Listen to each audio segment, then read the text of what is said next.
Senator Hurt.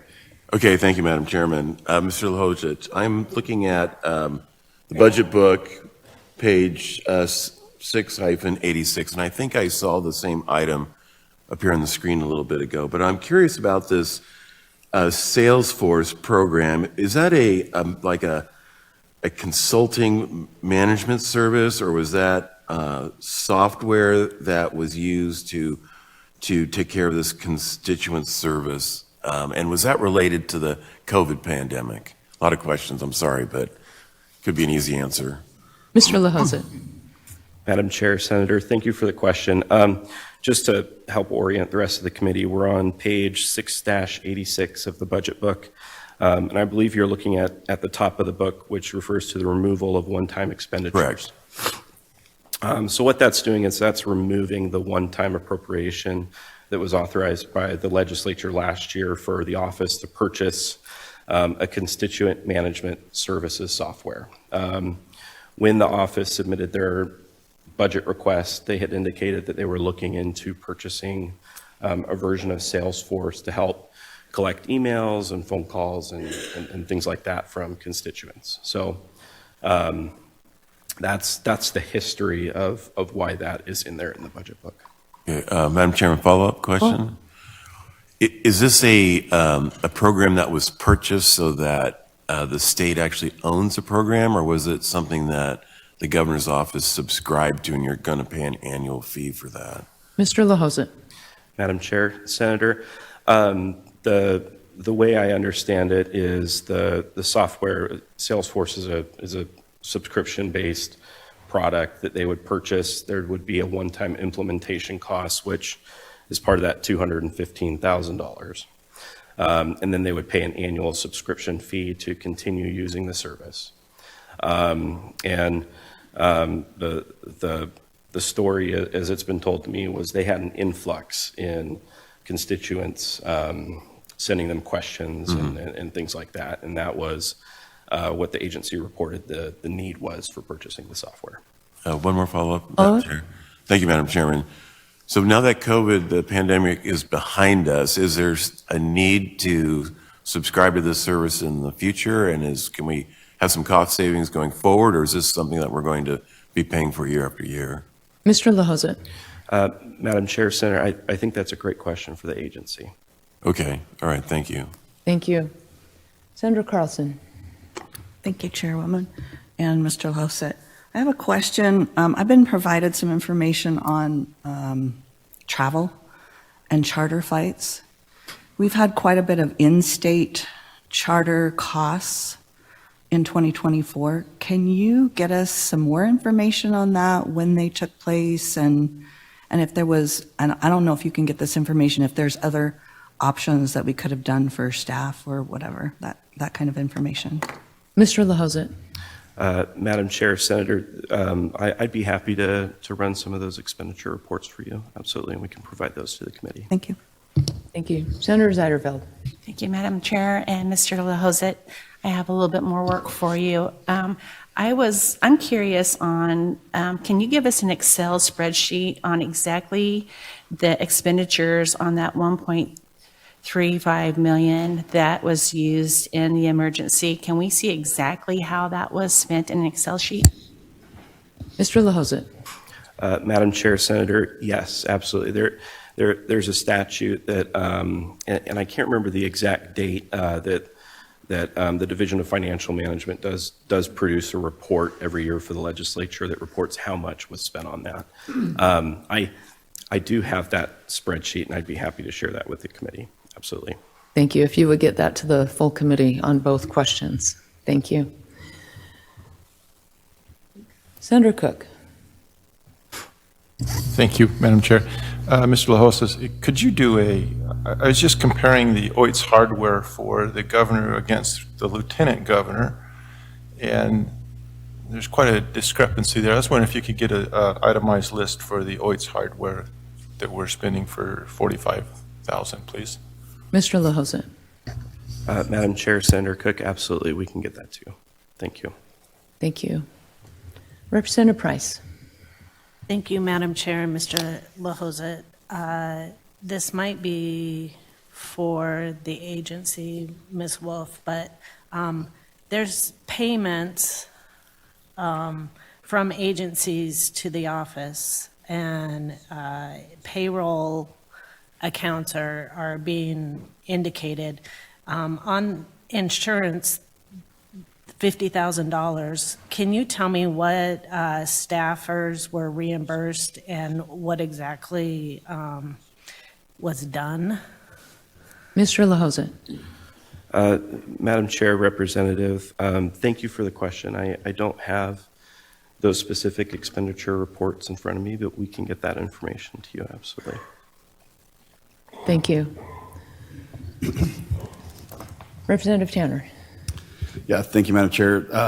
Again, I think I was going to follow up more on what Representative Price had said. I'd kind of looked into the similar areas, but I think it's probably better for Director Wolff if she had a chance to look at that or analyze that and give us some feedback.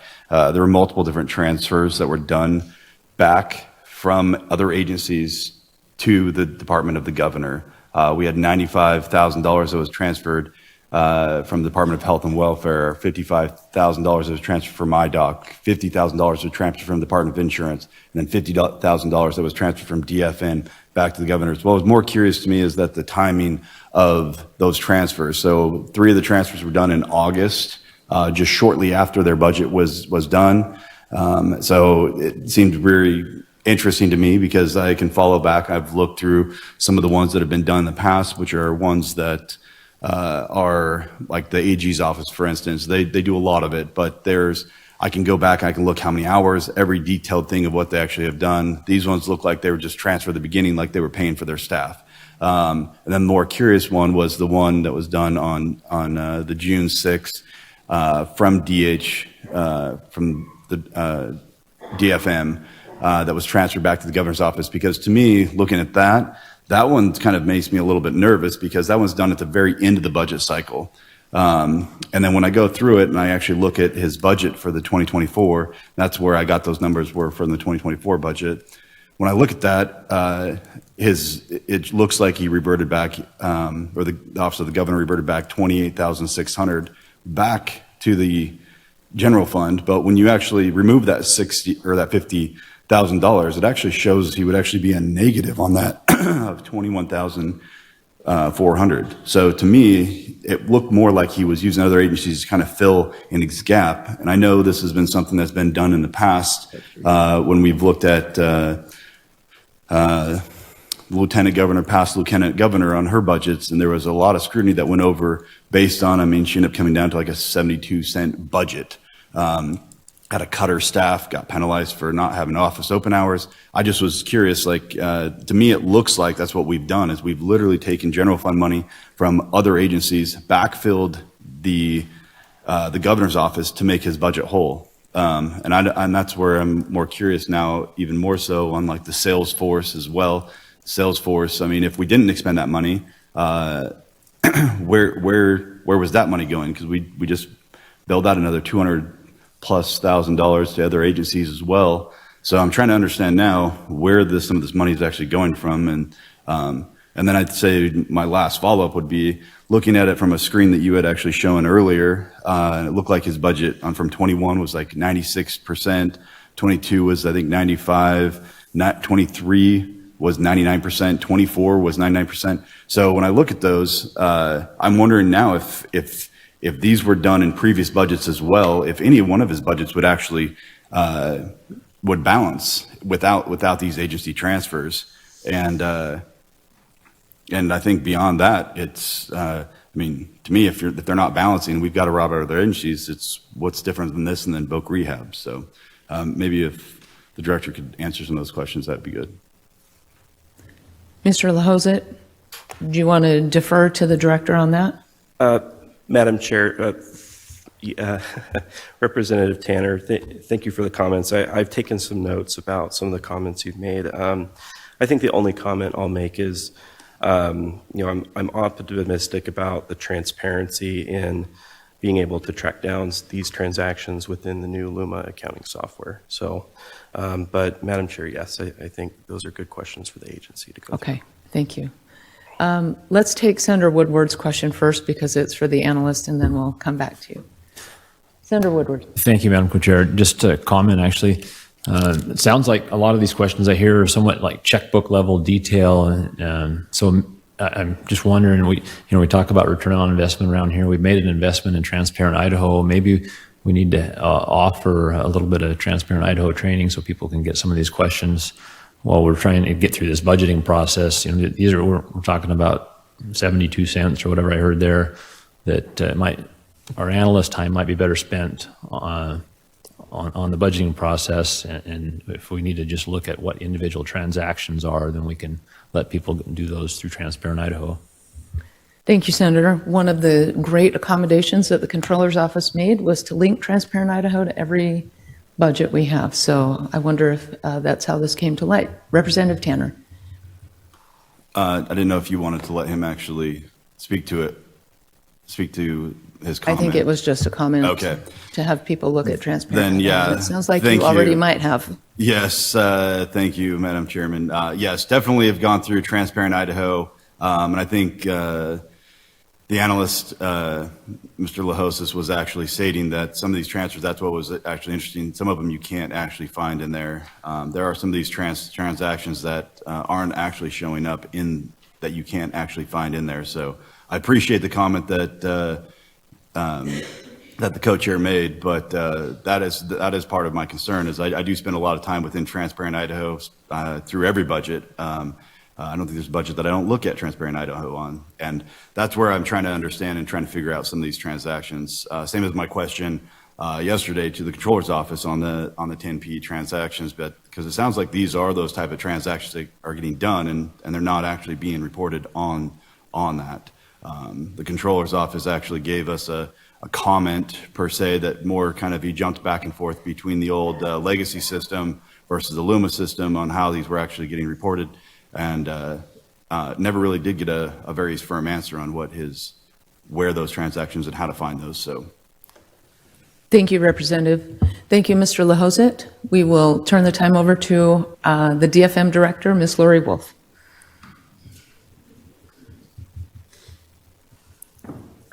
Welcome to committee. It's great to have you with us. I know this is your first formal budget presentation, but it seems like you've been doing other budget presentations. So welcome to committee. Please introduce yourself for the record and any staff you have with you, and have them stand when you mention their name, and then we'll let you respond to Representative Tanner's question. Thank you, Madam Chair. Members of the committee, my name is Lori Wolff, and I'm the administrator for the Division of Financial Management. I don't have any governor's office staff here, even though we're representing the governor's office, but I would like to just introduce a couple of our staff that are here from DFM who help on this budget. Y'all know Christopher Davis, who's here, is our budget bureau chief, David Hahn, who puts the governor's office budget together every year, Justin Collins, our chief budget officer at DFM, Lauren Smizer, who does our policy and regulatory affairs, Jacob Sauer, who also works on budgets, and then Raquel, and Adam Jarvis, who was working on, didn't want to leave anyone out. He worked on the juvenile probation work. Thank you, Madam Chair. There were a lot of questions in Representative Tanner's comments, but I will start with just saying, first of all, I have worked in state government for many years, and when we talk about personnel reimbursements and how we share costs across agencies, this is actually not anything new. This goes back to early 90s. And what the personnel, and I also just want to say there is nothing being hidden or trying to offset budgets, but this is something actually that was put forward by the Fiscal Policy Advisory Committee back in 1999. That's where the 10P process came from.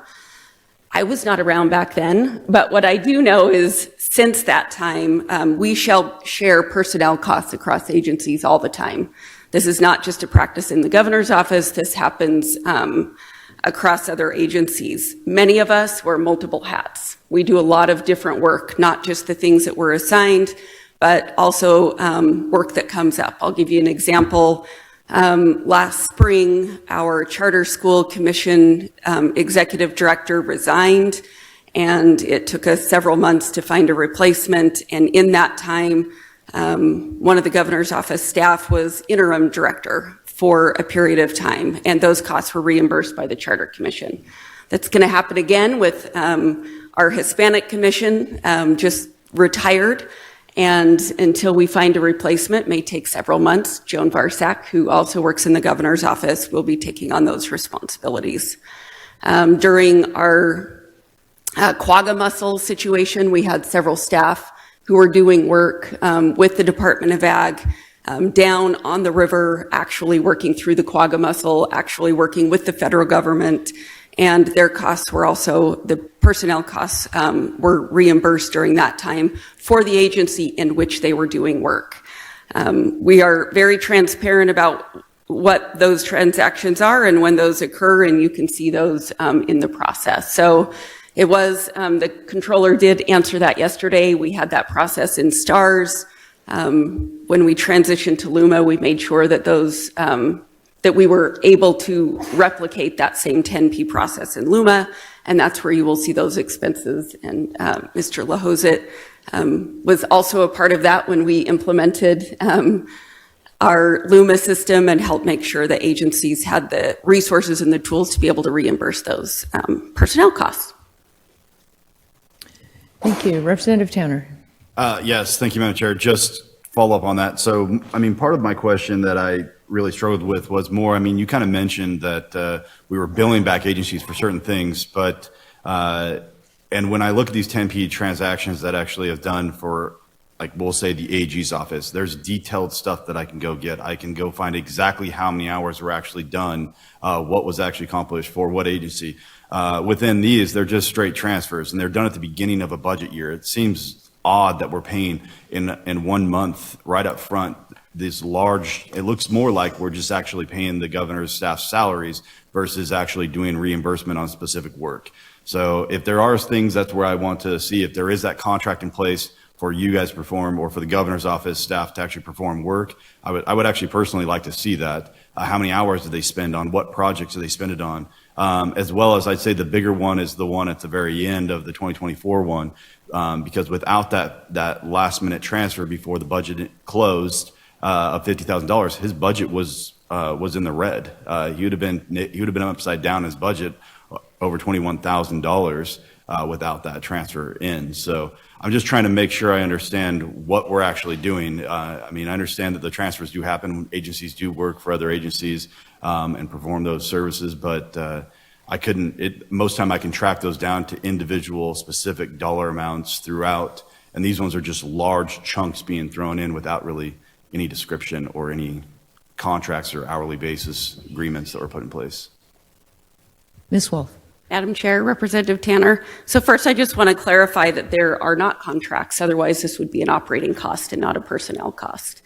However, so I'll just comment briefly on the June transfer. That actually, I believe, probably related to me.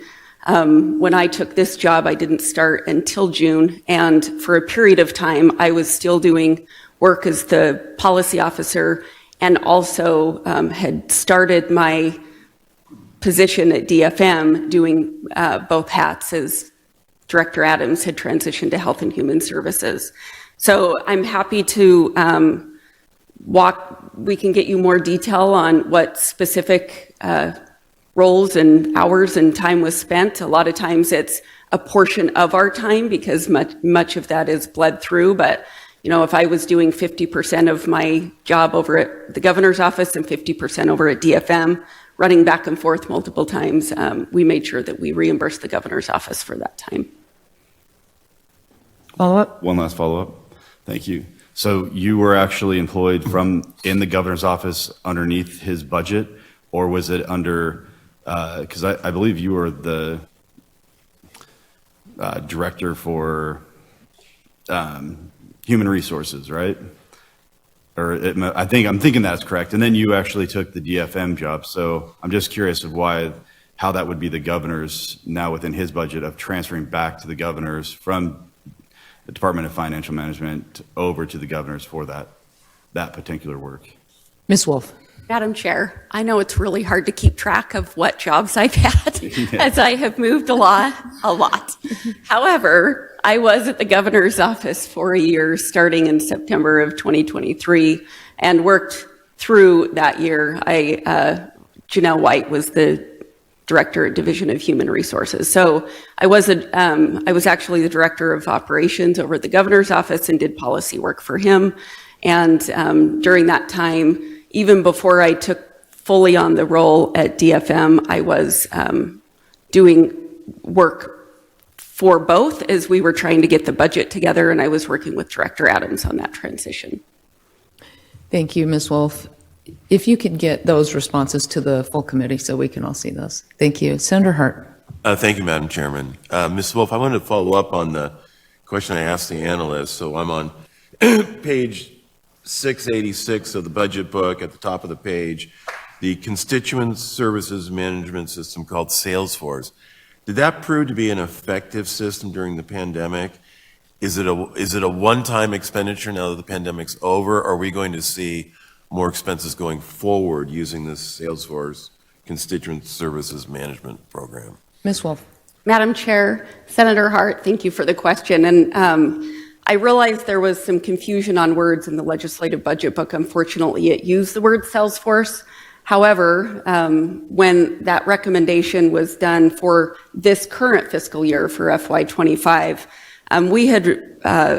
the governor had recommended and the legislature appropriated for a constituent services platform.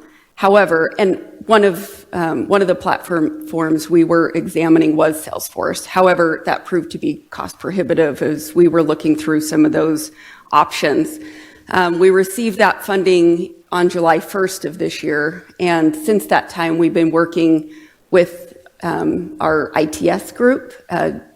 Administrator Gonzalez has been helping us, and we've been exploring other options that are more cost-effective, where we can leverage other technology. We're hoping that we can get the costs down, but I do want to clarify, this was not a COVID or a pandemic situation. We actually receive over 100,000 calls annually in the governor's office, talking about bills, providing information. This also will help us keep better track of our board and commission appointments.